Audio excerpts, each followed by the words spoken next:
e com ideias formadas sobre a evolução das espécies, voltou a aportar em Santiago para tentar perceber de que forma ilhas vulcânicas com a mesma origem eram habitadas por plantas e animais tão diferentes. As notas originais deste estudo estão no Museu da Terra e da Ciência de Cambridge e fazem parte do primeiro capítulo de uma coleção de notas publicadas pela Universidade de Cambridge. O Darwin visitou a ilha também em janeiro, finais de janeiro, princípios de fevereiro, que é precisamente a data em que estamos cá. Visitou a ilha na sua primeira paragem, numa viagem de circunnavegação que ele fez, a bordo de um navio, um dos navios mais famosos pelas suas descobertas científicas, o Beagle. E o Darwin veio da Inglaterra, eles saem da Inglaterra em final de dezembro de 1831 e lançam âncora aqui, na cidade da Praia, em 1832, no dia 21 de janeiro. Nós estamos cá dia 24, que era precisamente na altura em que o Darwin esteve cá, eles estiveram cá umas 3 semanas, e eles acamparam, a tripulação do Beagle, que eram 60, 70 homens, acamparam aqui, no Ilhéu de Santa Maria. Portanto, o navio deve ter lançado âncora aqui a alguns metros da ilha, e vieram de bote, tal como nós viemos hoje, à ilha de Santa Maria, ver precisamente aquilo que estamos a ver hoje.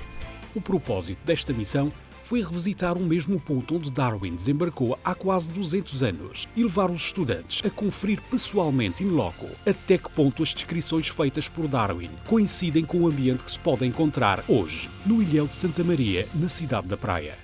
Fósseis, plantas, animais que ficam aqui nas poças durante a zona entre marés, e existem algumas diferenças, de facto. Algumas espécies que o Darwin encontrou que nós não encontramos cá, e algumas que encontramos cá e ele não teve a oportunidade de as ver a todas, teve cá há pouco tempo, na altura em que esteve cá. Sim, existem algumas diferenças. Mas a descrição condiz? A descrição é extremamente precisa. O Darwin era uma pessoa muito meticulosa.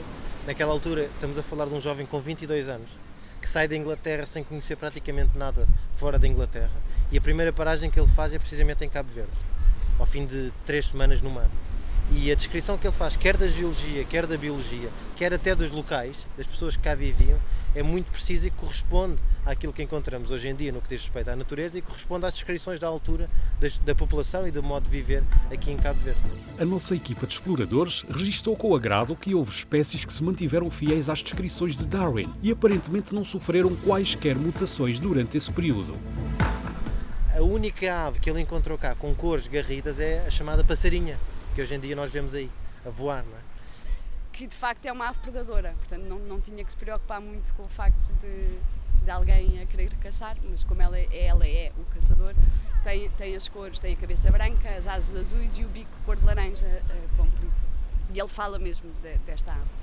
Portanto é um animal que chama a atenção. E o Darwin ficou maravilhado com a passarinha, eu julgo que ele não recolheu nenhuma, não enviou nenhuma para a Inglaterra, mas descreveu-a e está descrito nos cadernos dele, e hoje em dia voltamos a encontrá-la cá. Portanto é muito engraçado, 182 anos depois, encontrar exatamente a mesma espécie no mesmo altura do ano em que o Darwin cá esteve. Eu, por exemplo, não tenho a dimensão de cultura científica que Darwin tinha. Ele era um naturalista, mas ele recolhia amostras e estudava e observava tanto plantas como animais, como fósseis, como processos geológicos. E nós em dia, digamos, na ciência moderna, especializámos-nos muito mais numa área só, e às vezes numa área pequenina dentro de uma área. Portanto, nenhum de nós aqui tem, digamos, a bagagem científica em várias áreas que Darwin tinha. E por isso é que nós temos 4 professores neste primeiro módulo, em vez de um, todos com áreas de especialização um bocadinho diferentes.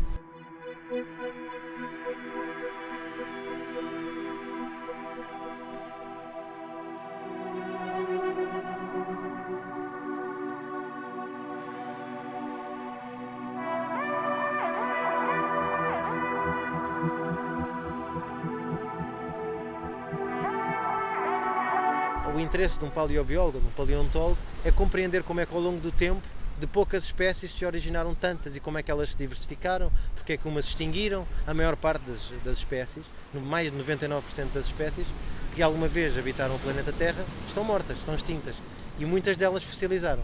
Portanto, estudar os fósseis, estudar a paleontologia, é estudar os fósseis que estiveram cá e que tiveram sucesso, por isso fossilizaram, e que uns deixaram descendentes e outros não. Portanto, é tentar abordar uma série de enigmas da biologia que só são respondidos se nós formos para o campo e se partirmos pedra e se encontrarmos fósseis. Quando os pioneiros deste campo começaram a trabalhar nisto, nem sequer sabiam o que era o DNA, e então fizeram a suposição de que existia uma coisa chamada genes e começaram a fazer modelos matemáticos para prever como é que estes genes se portariam em populações naturais e como é que seria a dinâmica das frequências destes genes nas populações. O contributo da matemática é fazer previsões quantitativas sobre estes processos e sobre a importância relativa de cada um em cada contexto, certo? Portanto, nós podemos fazer modelos em que consideramos, por exemplo, que há um continente que lança, do qual há imigração, por exemplo, para umas ilhas, de uma espécie de pássaros, ou seja lá o que for, e podemos tentar prever se os genes que esses pássaros transportam, que eles têm, se vão fixar nessa ilha ou não. E para isso é preciso mesmo pormenores quantitativos e é necessário matemática para isso. Mas em biologia mais tradicional, biologia celular, e isso não há tanta tradição de modelação matemática. E só hoje em dia, em que se começam a descobrir tantas proteínas, tantas interações, tantos novos mecanismos biológicos, é que surge esta necessidade de modelação matemática, porque a complexidade é demasiado grande para uma pessoa só a pensar sobre o assunto, conseguir apanhar, conseguir compreender estes processos.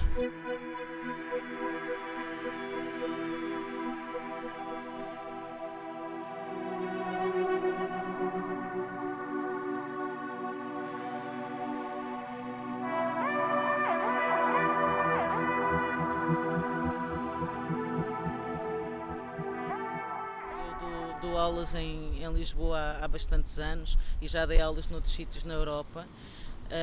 E gosto muito destes alunos, eles são extremamente interessados, fazem imensas perguntas, são muito curiosos, eles próprios às vezes explicam-se as coisas uns aos outros, também trazem perguntas que vêm de outras formas de pensar que nós próprios nunca tínhamos pensado nisso. Portanto, eu acho que isto é excelente para toda a gente. E eu penso que isto vai ser um grande sucesso, tanto para eles como para nós, porque é muito enriquecedor para os professores poder dar aulas a pessoas que estão tão interessadas e tão motivadas.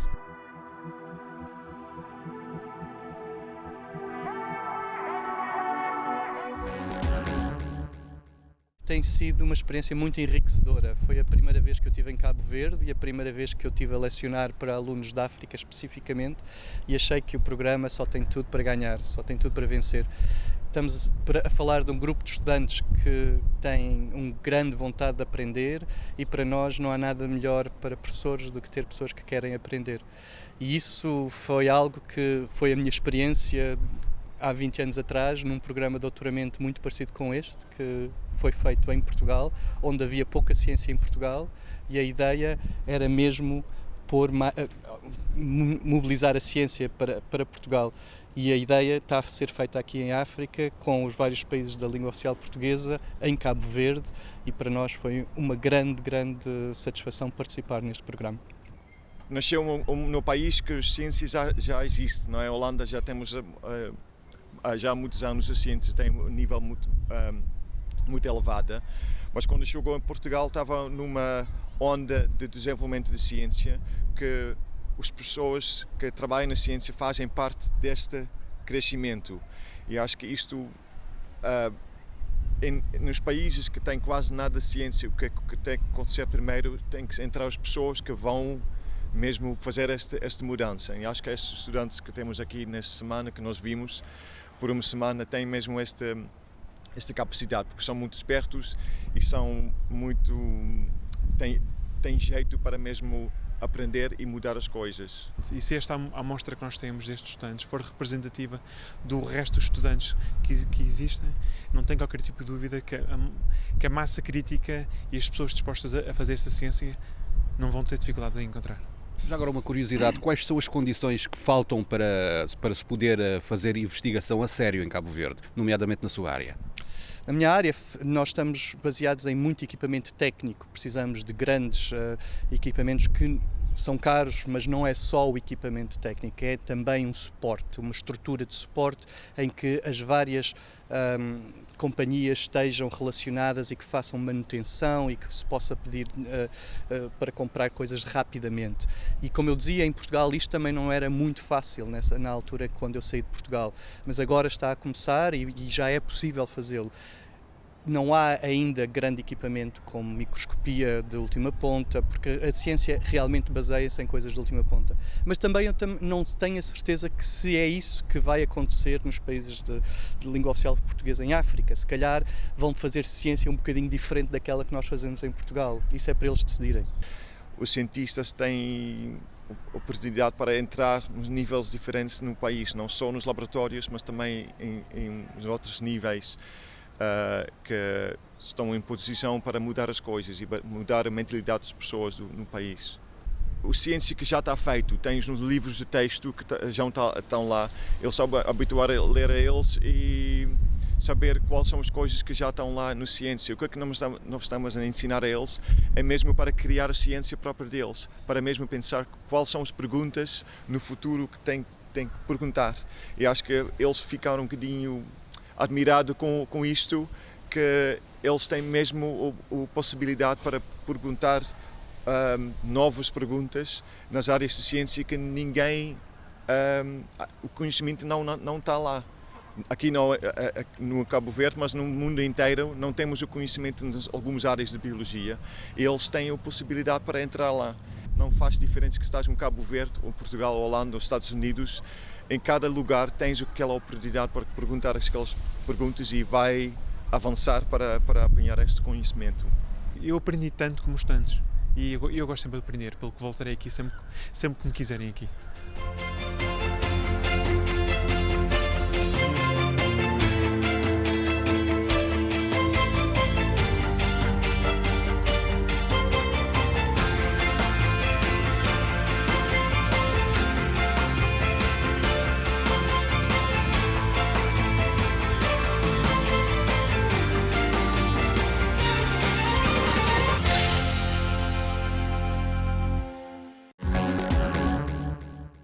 O programa de graduação Ciência e Desenvolvimento está a decorrer na cidade da Praia.